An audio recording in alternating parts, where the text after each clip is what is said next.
We go out there and give it everything that we've got. We can make this happen. My first question for you is, is it your vocals in the entire series? Is it a mix of your vocals and Selena's? What can you tell us about that? It is Selena as it should be. I think that's what the fans want. They want to hear Selena singing. That's what I want as a fan. And I'm so grateful that we were getting to use her voice in her music. You obviously had to lip sync the entire series, right? Yeah, so I still worked with a vocal coach. There's some singing that I do like in scenes, that's me. But every piece of music or performance or show is Selena. So I still wanted to work with a vocal coach. I still, in fact, recorded some songs. I think it was really helpful in preparation. And really helped me understand how it fits in your mouth. And, when we did performances, I was, even though I'm technically lip syncing or we're not using my vocals, I'm still singing 100% because I want it to look like I'm singing. I want it to feel correct, and so I think that payoff is going to be nice. Seidy, how wild that you're in the Selena movie as her friend. I'm sure you've been getting this question all day. Now you're in the series as her mom. I need you to spill the tea. How does the series and movie compare for you mentally, emotionally as an actor? Well, when I did the movie, I was looking at it through a 20-year-old's perspective, and it was discovering who Selena was for the first time and her story for the first time.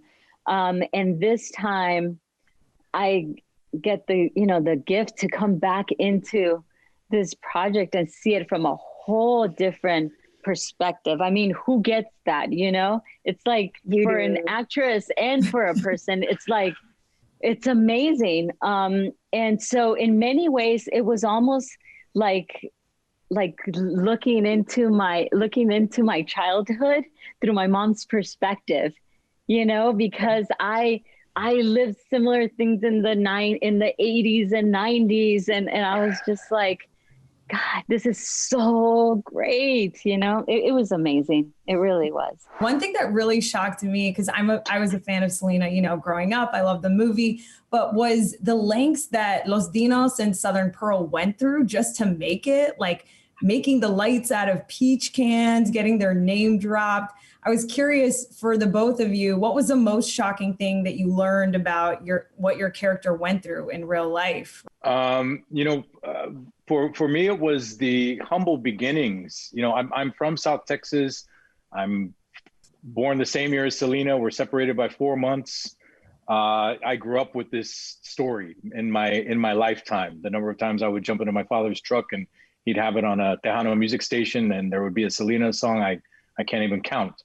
But so you think a story because you've grown up around it, and then you read the scripts and it's like, wow.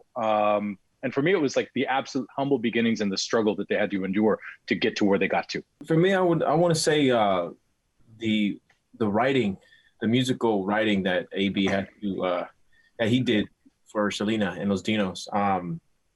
Abraham challenged him a lot, to better the music. And when you come out with a hit, you got to come up with another one and keep going, and there's just no stopping. And I was one of the things that that was really interesting to me was how AB, he wrote Como la Flor, he wrote, all these iconic Selena songs. And I didn't know that going into the project. So once I started learning more about AB and his influence in all the music, it's really, really cool. If you stand around and wait for what you want, you're going to be waiting your whole life.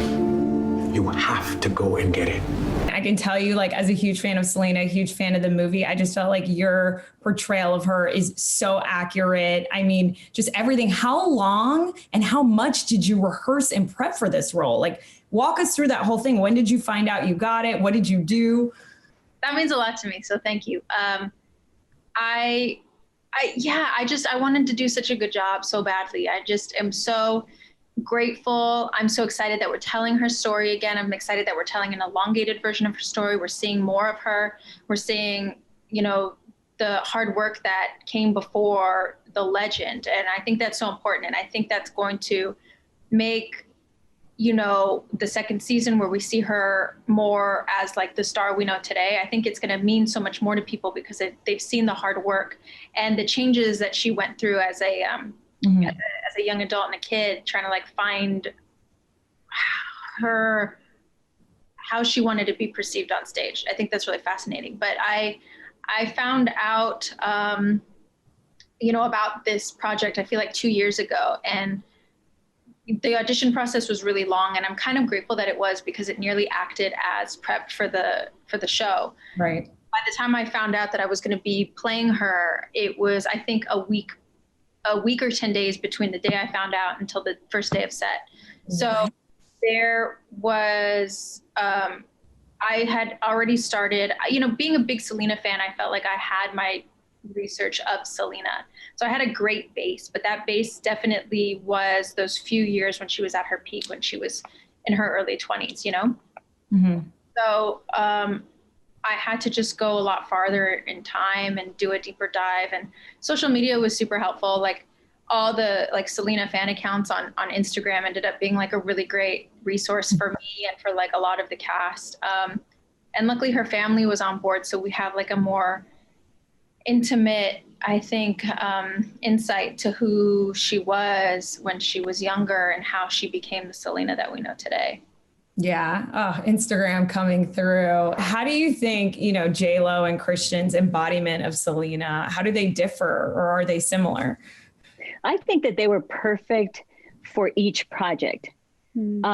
For the movie, we got to know who this superstar singer performer was, you know, and Jennifer is an amazing dancer, and she has like this presence and this, you know, strength and energy. And so I think she was perfect. It was perfect casting for the film.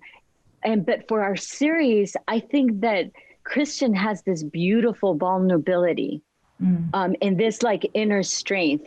And for what we were covering in the series, I think that it was important that the act, and I'm not speaking for anyone, this is just my own personal experience. I think that it was important for the actress to naturally have that element. So then when you saw her in those intimate scenes, it could come and live through just naturally and organically. And so that's why I think they were both perfectly cast for each one. 100% agree. It's like you can feel the warmth. Noemí, you are just such an incredible Suzette. First of all, I don't even know how you can pull off the 80s hairstyle so well. Like it's almost like unfair. Watching it, anybody watching this, you feel like you're watching a real family on screen, honestly. Okay. How did you guys have any bonding activities? Like, how did you create this really tight-knit, you know, Quintanilla family on screen? Specifically, you know, all five of us, we are such true, strong, connected professionals that Christian was still wrapping up The Walking Dead. So we had dinner, the four of us, and it was just kismet to you know, have a brindis to the four of us there, bonding as actors, as individuals, as Latinos, Latinas, and as a family. And then, you know, I'll never forget our first scene as a family at family dinner and Christian being there. It was, right, Seidy? It was like an orchestra because we had to time when we passed the tortillas, when she was that my salad bowl? That's your salad bowl. I had this personal thing with this salad bowl that I was like, don't touch my salad bowl for this thing. Because it became a joke with everybody. So now it became a joke, and like it just gave the family vibes of like laughing together and then like passing the baton and doing it while telling the story, staying connected, and it just really helped. And that was early on in the series, so it really helped show not only are we connected as characters but as actors, and that this all matters to us and we want to do a good job, and it's wonderful that we all were on the same page together with that. Well, you guys nailed it. You did do a good job. Everyone's going to want to know, did you guys shoot part 2 yet? And when are we going to be able to see it? Yes, we finished 2 weeks ago. What can you tell us about part 2? Like, what are we going to see in that one? Music, concerts, relationships, love, happiness. The children are adults. Yeah. Let's see how they navigate the world. Yeah.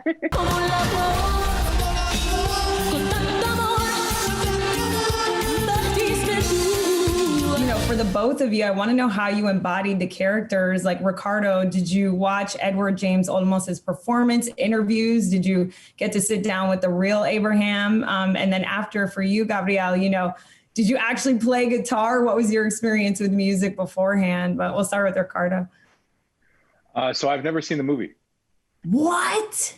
I've never seen the movie, no. And when I found out that I got this role, I purposefully did not watch the movie because I did not want it to inform the decisions that I was going to make and how I was going to approach this character. So I watched a bunch of interviews of Abraham that they had online, YouTube, whatnot. And as I started watching them, I started seeing things that were indicative of my father and my tios that are all from South Texas. And so I just started doing my research that way and grabbing a little bit from there and a little bit from here. And I mean, I've been raised around these men for 40 some odd years of my life, So I don't want to say that it was easy by any stretch of the imagination. I had a lot of work to do, and I made sure to do the work because I didn't want to think that it was easy. Does that make sense? Yeah. For me, yeah, I didn't play any musical instruments at all. So when I got to when I started the project and we started rehearsing the musical stuff, I picked up the bass, and AB plays the bass. And at first, I didn't even know how to hold the bass. It was strange to me. It was so weird to me.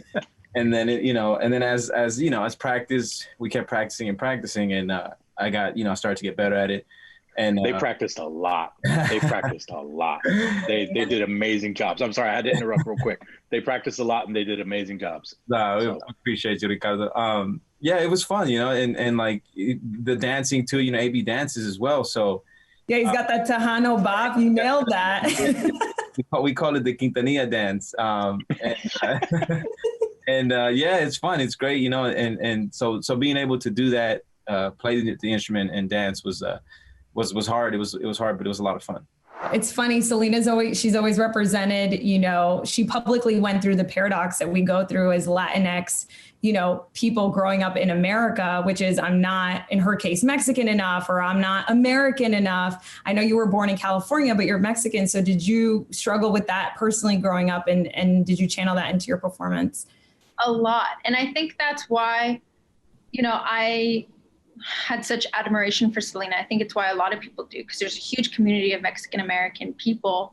And that is one of our icons. And, she was such a pioneer and broke down such barriers for us and women and people like me. So I was just so excited being Mexican American that I got to portray her, that I got to go to Mexico where my grandparents are from. And I got to live there and work there and just be surrounded by my culture and my language and my people. And yeah, it's an experience I'll never forget. Selena. Y los vinos.